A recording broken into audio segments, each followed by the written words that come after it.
The story I'm about to tell you has been buried in history's darkest corners for a reason.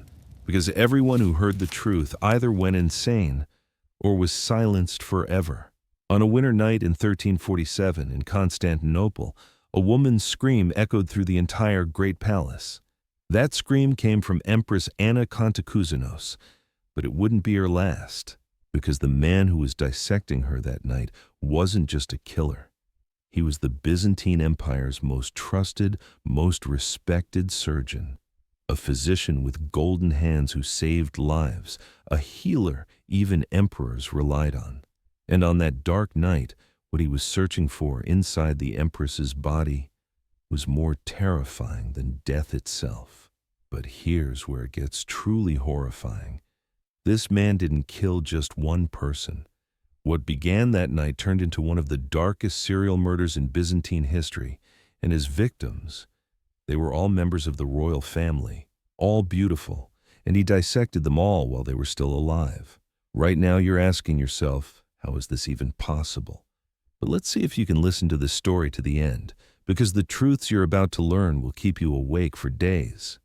Ioannes Kantakouzenos was born in 1305 in a poor neighborhood of Constantinople. His father was a simple barber, his mother a seamstress. But an event in Ioannes's childhood changed his entire life forever. When he was 7 years old, his mother Helena suddenly fell ill. The beauty in her face began to fade due to smallpox. His father Mikhail stopped caring for his wife. "I won't tend to an ugly woman," he said, and abandoned the home. Helena, depressed by losing her beauty, took her own life with her own hands.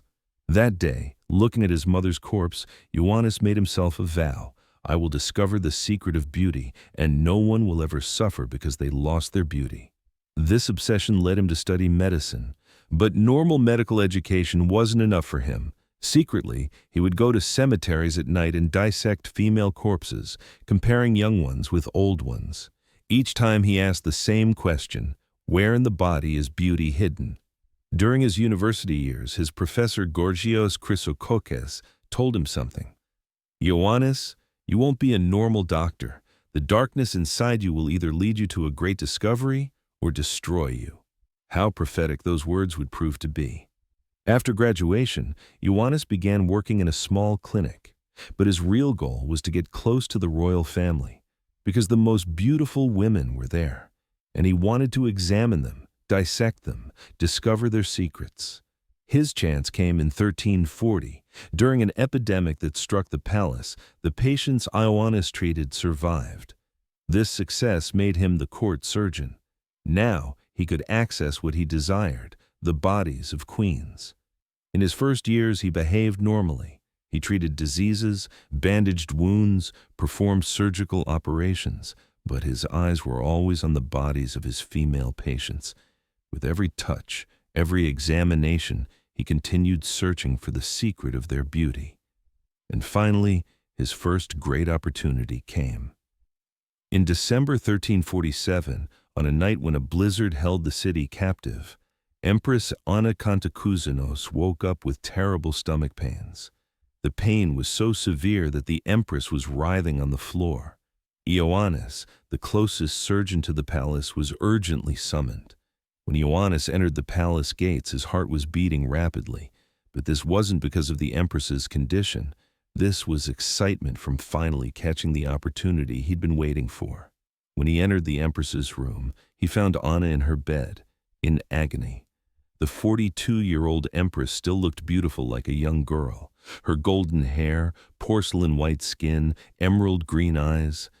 The moment Ioannes saw her, his heart beat even faster. "Your Majesty," said Ioannes, opening his bag, "I need to give you an urgent examination to find the source of your pain. I'll need to conduct a detailed investigation." Anna nodded her head, overcome by the pain. She knew Ioannes was a famous surgeon. She trusted him. But what she didn't know was that Ioannes's bag contained more than just medical instruments. Ioannes gave the empress a pain-killing elixir. But this elixir didn't just relieve pain. It also sedated the empress while keeping her conscious, because Ioannes wanted to see the empress's reactions. When Anna's eyes became blurry, Ioannes put his real plan into action. The instruments he pulled from his bag weren't normal surgical instruments. These were specially designed tools made for dissecting bodies. "Now, Your Majesty," said Ioannes, his voice carrying a strange resonance, "we're going to discover the secret of your beauty." When he made the first cut, the scream that came from Anna's mouth filled all the corridors of the palace. But Ioannes didn't stop, because what he saw shocked him. The organs in the Empress's body weren't normal. Her heart was half the size of a normal heart, but beating much faster. Her liver was bright gold in color, and on her stomach walls there were metallic glimmers. This is impossible," Ioannes muttered. "How can you stay so beautiful at this age?" In her final breaths, Anna revealed the horrifying truth. "Every day, I drink poison in small doses to keep my body young." These words excited Ioannes even more. The Empress had been poisoning herself to preserve her beauty, and these poisons had transformed her organs. Ioannes was taking notes frantically. He recorded the color, texture, and size of every organ, and at the same time, he was taking samples of these poisons from the Empress's body. When Anna breathed her last breath, Ioannes's obsession grew even greater. Because now he knew that beauty wasn't just a natural thing, it was a chemical process. And if he could discover this process, he too could possess this beauty. But one empress wouldn't be enough. He needed more samples. 3 weeks after Anna's death, 19-year-old Princess Theodora began showing the same symptoms: terrible stomach pains, nausea, dizziness. Everyone in the palace thought this condition was caused by the same disease. When Ioannes was called to treat Theodora, he was secretly rejoicing. Theodora was even more beautiful than Anna, young, vibrant, and most importantly, she might be using different poisons. When he entered Theodora's room, the young princess greeted him with hope. "Dr. Ioannes," Theodora said in a weak voice, "will I die like my mother?" Ioannes approached with a false smile. "No, beautiful princess," he said. "I'll apply a special treatment to you. You're luckier than your mother." Yes, Theodora was truly luckier, because this time Ioannes was more prepared. Sharper tools, stronger elixirs, and most importantly, methods to prolong death with less pain. The elixir he gave Theodora didn't completely sedate her, but also prevented her from moving. The young princess was aware of what was happening, but couldn't do anything about it. This time, Ioannes was more methodical. First, he took samples from Theodora's blood. The blood was different from normal people's blood. It contained silver particles, and its smell was like flowers. "What kind of poison do you use?" Ioannes asked. Theodora answered with tears. "Rose petals, mixed with mercury, every morning to preserve my beauty." Ioannes took notes. Then he began to open Theodora's body. This time he was slower, more detailed. He examined each organ separately. Theodora's heart was larger than Anna's, but its color was bluish. Her liver was filled with silver spots. And her stomach was completely silver in color. "Wonderful," Ioannes exclaimed. "Each of you uses a different formula." The fear in Theodora's eyes excited Ioannes even more. The young princess had never thought her death would be this painful. Ioannes removed and examined every organ in Theodora's body. Even her brain was different, heavier, denser, and inside it there were tiny crystal fragments. Theodora's last words led Ioannes to an even greater discovery. "My sister Zoe. She's even more beautiful. She uses stronger poisons." Ioannes's eyes lit up. He had found his next victim. Princess Zoe was 25 years old and the most beautiful woman in the empire. Her beauty was so legendary that poets wrote poems for her, artists drew her portraits, and even ambassadors from enemy countries came just to see her. Ioannes began secretly giving Zoe stronger poisons to make her sick, because he now impatiently wanted to dissect her. He wondered what kinds of secrets were hidden in Zoe's body. 2 weeks later, Zoe also showed the same symptoms. But this time, it was because of the poisons Ioannes had given her. Zoe didn't know the situation, of course. When Ioannes went to Zoe's room, the princess's condition was very serious. She was almost about to die, but for Ioannes, this was perfect, because she would show less resistance. "Princess Zoe," said Ioannes with a fake worried demeanor, "your condition is very critical. We must operate immediately." Zoe trusted Ioannes. After all, he was the palace's best surgeon. "Save me, doctor," Zoe said in a weak voice.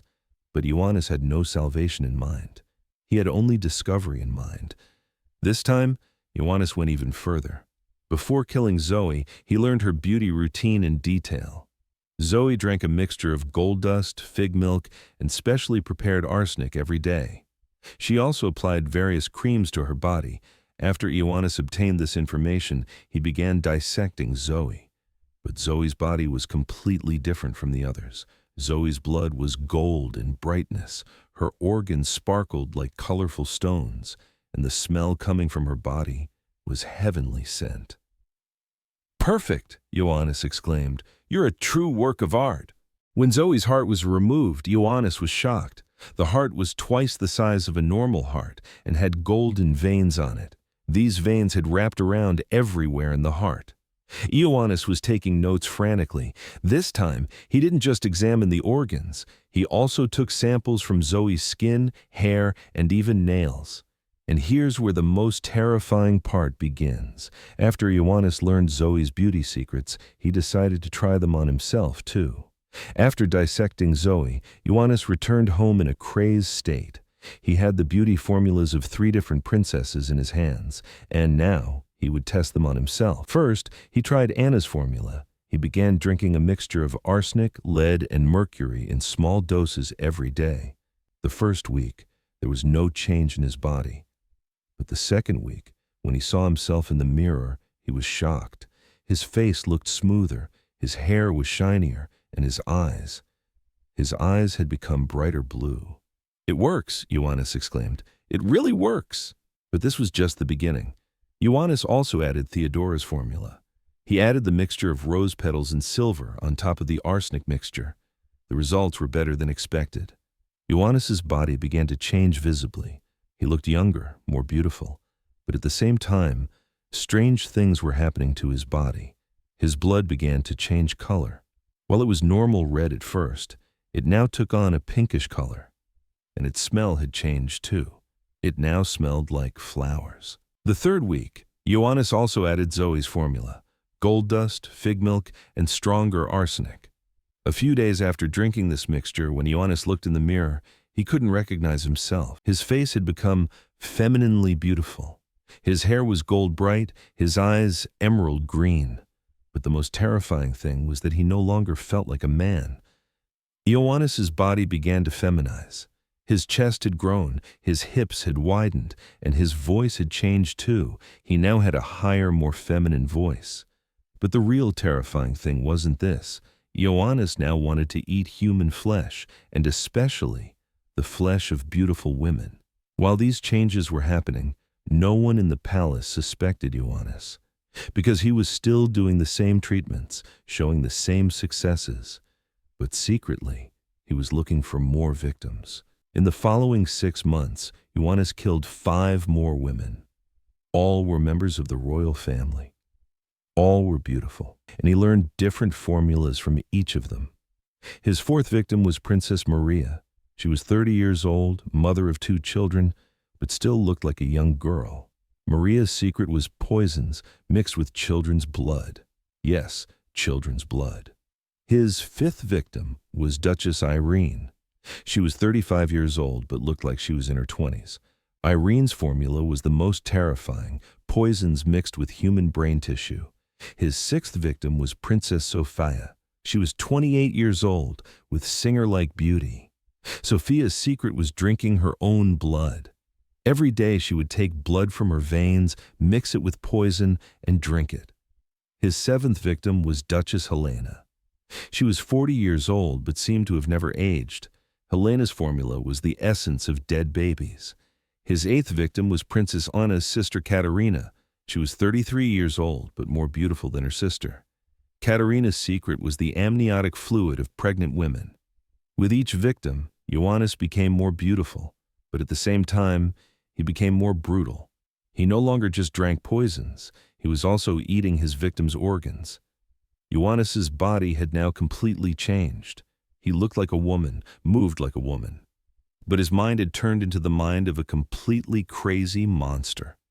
And finally, he made his biggest mistake. In the summer of 1348, Emperor John VI Kantakouzenos, it wasn't a coincidence that Ioannes had the same surname, they were actually distant relatives, began to suspect why so many women in the palace were dying. The emperor secretly started an investigation, and in the search conducted at Ioannes's house, horrifying discoveries were made. In the basement of Ioannes's house, he had set up a laboratory. There were hundreds of jars on the shelves. Inside these jars, human organs were stored: livers, hearts, kidneys, brains, all in different colors, different sizes, and each had labels on them. Anna's heart, poison formula 1, Theodora's liver formula 2, and so on. But the real terrifying thing was in Ioannes's bedroom. Portraits of the women he had killed were hanging on the walls, and under each portrait, that woman's beauty formula was written. When the emperor saw this scene, he felt like vomiting. But there was worse.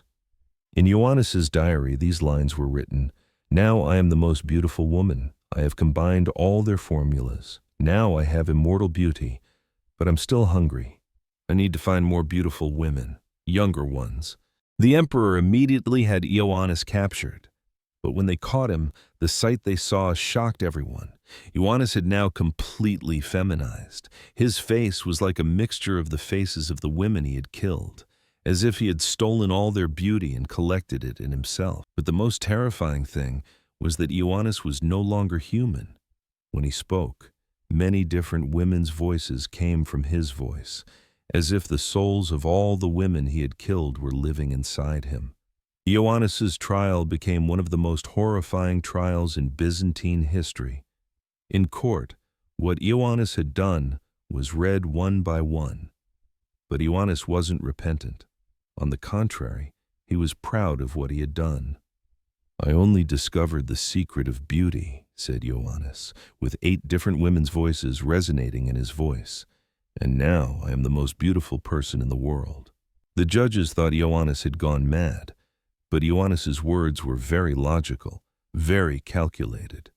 "You can condemn me," said Ioannes, "but you can't condemn my formulas, because they now live in my body, and when I die, these formulas will be lost." Ioannes was right. His death would mean the loss of those formulas. But the formulas were so effective that it was said some of them were still being used today. In his final words, Ioannes made the most horrifying confession. "I was just a beginning," he said. "In the future, many more people will do anything for beauty. And then they'll understand that I wasn't so crazy after all."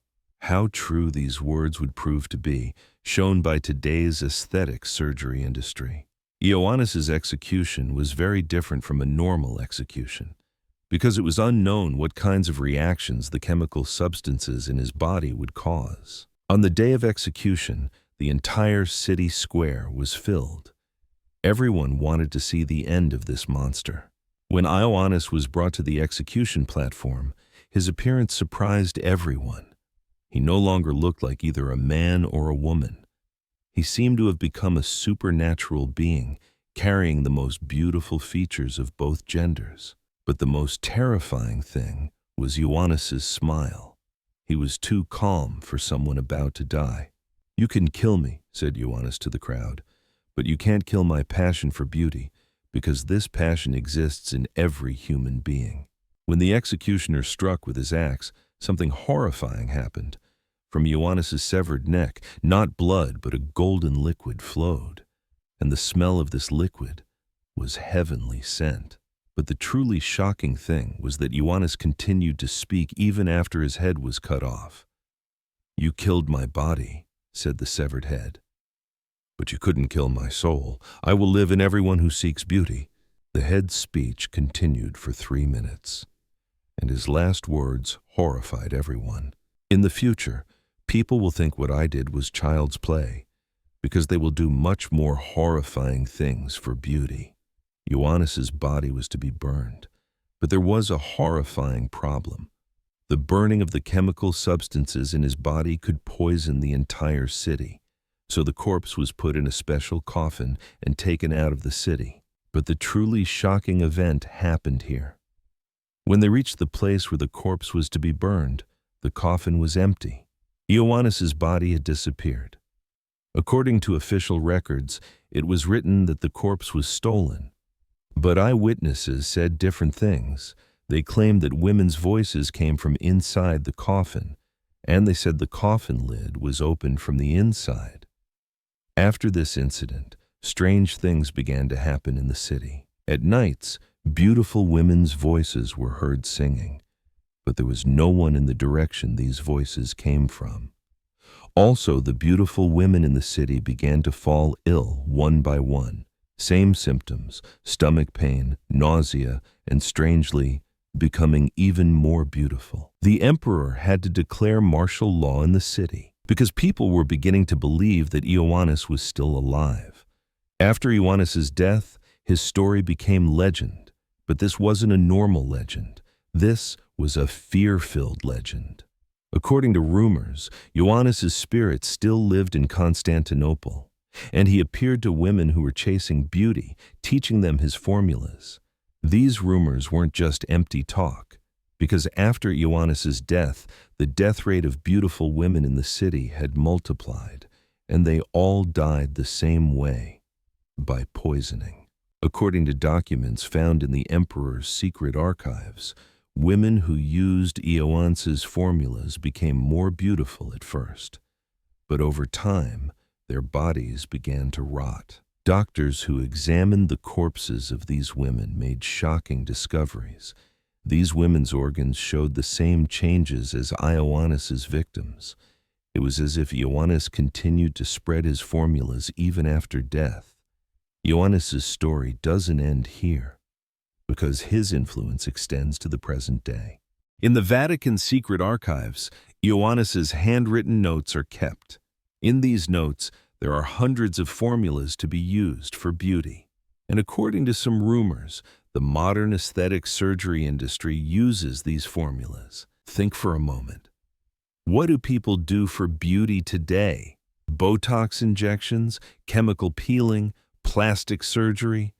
Aren't all of these actually changing the body with chemical substances? What Ioannes did isn't so different from today's aesthetic applications. Only the technology has changed. And the most terrifying thing is the realization of Ioannes's prophecy. He had said, in the future, people will do more horrifying things for beauty. And he was right. Today, people change their organs for beauty, break and reshape their bones, inject foreign substances into their bodies. What Ioannes did seems innocent compared to these. Ioannes' story isn't just a serial killer story. This is a mirror showing the darkest side of human nature. Beauty obsession has existed in every period of history. In ancient Egypt, women poisoned themselves with lead-based makeup. In the Middle Ages, women used arsenic to whiten their skin. In the Victorian era, women compressed their internal organs to reduce their waist measurements. Ioannes represents the extreme point of this obsession. He destroyed the beautiful to discover beauty. Paradoxical, but very fitting to human nature. Today's situation isn't much different. People spend billions of dollars on beauty every year. And some of this spending goes to truly harmful applications. Ioannes' story shows us this. Beauty obsession can turn people into monsters, not just to others, but to themselves too. There are many conspiracy theories about Ioannes' story, and some of them aren't illogical at all. First, the theory that Ioannes' body really disappeared. According to some historians, Ioannes' formulas were so valuable that his body was stolen by a secret group, and this group secretly examined the body to extract his formulas. Second, The theory that Ioannes didn't actually die. According to this theory, before his execution, Ioannes faked death with poisons he applied to himself, and he actually managed to escape. Third, and most horrifying, the theory that Ioannes was actually a member of a group. According to this theory, Ioannes wasn't working alone. Behind him was a secret organization that collected and sold beauty formulas. We can't know which of these theories is true, but we know this. Ioannes' influence continued even after his death. Ioannes' story is surprisingly similar to today's world. Today, think about social media beauty filters. People use these filters to change their real appearance, just like Ioannes' formulas. Think about the aesthetic surgery industry. People are willing to have their bodies opened and their organs changed for beauty. Not much different from what Ioannes did. Think about the cosmetics industry. People don't know what kinds of chemicals they apply to their skin, but they're ready to try everything to look beautiful. And the most terrifying similarity, people are ready to sacrifice others for beauty too. Influencers direct their followers to harmful products. Cosmetic companies do animal testing. Aesthetic surgeons perform risky operations for money. Ioannes' spirit continues to live today. Only the technology has changed. Now I'm telling you the real horrifying truth. Ioannes' story may not be completely true, but what it represents is 100% true. People have always done horrifying things for beauty, and they will continue to do so. Right now, while listening to this story, you're saying, I would never do such things. But is that really true? How many times have you looked in the mirror and thought, I wish I were like this? How many times have you put your health at risk to be beautiful? How many times have you spent money on beauty products without knowing what was in them? Ioannes was just the extreme point of these thoughts. He was the monstrous version of the beauty obsession in all of us. And this obsession is even stronger today because now there's social media. Everyone sees everyone and is compared to everyone. In Ioannes' time, only the royal family experienced beauty pressure. Now, everyone experiences it. The reason I'm telling this story isn't to scare you, it's to warn you. Ioannes' story shows where beauty obsession can lead. And today, this obsession is even more widespread. Every day, we read news of people harming themselves for beauty. Aesthetic surgery errors, harmful cosmetic products, extreme diet applications. Ioannes' story shows the historical roots of all of these. So what should we do? Shouldn't we care about beauty? Of course we should care. But we shouldn't forget the limits. Beauty cannot be above health. Beauty cannot be above happiness. Beauty is not worth others getting hurt. Ioannes crossed these limits and became a monster. If you cross the same limits, you might face the same end. You listen to this story to the end. This shows you have courage. But now the real question is, what did you take from this story? Did you see it just as a horrifying story, or as a warning for today? Ioannes' story happened 700 years ago, but it's still relevant today, because human nature doesn't change. Every day you can see small versions of Ioannes around you. People who do anything for beauty, and maybe sometimes you become one of them too. If you like this video, hit the like button, because I want to know that you love these kinds of dark stories. Tell me in the comments, how far would you go for beauty? What do you think about what Ioannes did?